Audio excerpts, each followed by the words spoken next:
కమ్మకమ్మని మామిడికాయ చిన్న ముక్కల పచ్చడి చాలా చాలా బాగా చాలా టేస్టీగా కుదిరిందండి.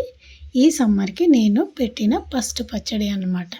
చాలా బాగా వచ్చేసింది. మీరు కూడా వీడియోని స్కిప్ చేయకుండా ఫుల్గా చూసేసి ఎలా ఉందో చెప్పండి. నేను ఎలా పెట్టానో వీడియో చూసి కామెంట్ చేయండి.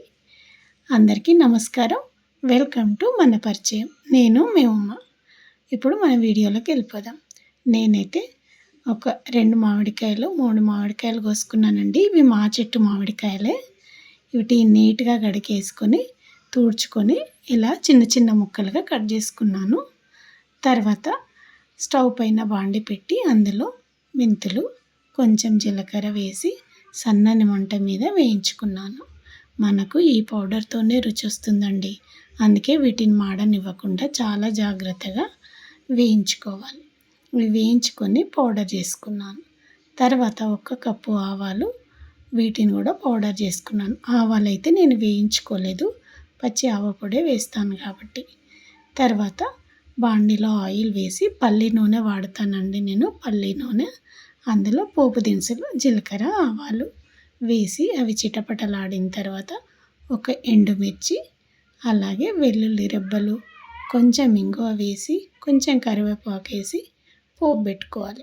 పోపు ముందు ఎందుకు అని అంటే పోపు చల్లారాలన్నమాట. నేను పచ్చి ఆయిల్ వాడనండి. నేను ఆయిల్ కాసి వేస్తాను కాబట్టి అందుకే ముందుగా ఆయిల్ని ఇలా పోపు పెట్టుకొని వేడి చేసి పక్కన పెట్టుకుంటాను. ఇందులో కొంచెం పసుపు కూడా ఇందులోనే వేస్తాను. ఎందుకంటే మనకు అన్నంలో కలుపుకునేటప్పుడు చాలా బాగుంటుంది. ముక్కలలో కూడా వేసుకోవచ్చు, కానీ ఇలా వేయడం నాకు ఇష్టం, అందుకే ఇలా వేస్తాను. ఇప్పుడు పోపు పక్కన పెట్టేసి బౌల్లో మామిడికాయ ముక్కలు అయితే ఎన్ని ఉన్నాయో మనం చూసుకోవాలి. కొన్ని ముక్కలైనా పర్వాలేదు, కొంచెం క్వాంటిటీ చూసుకొని మనం ఎంత వేసుకోవాలని. పచ్చడి కదా, కొంచెం అటు ఇటు అయినా ఖరాబ్ అయిపోతుంది కాబట్టి కొంచెం ముక్కలు ఎన్ని ఉన్నాయో చూసుకొని అంత ఉప్పు కారం వేసుకోవాలన్నమాట. నాకైతే దగ్గర 4 కప్పులు వచ్చినండి చిన్న కప్పుతోటి.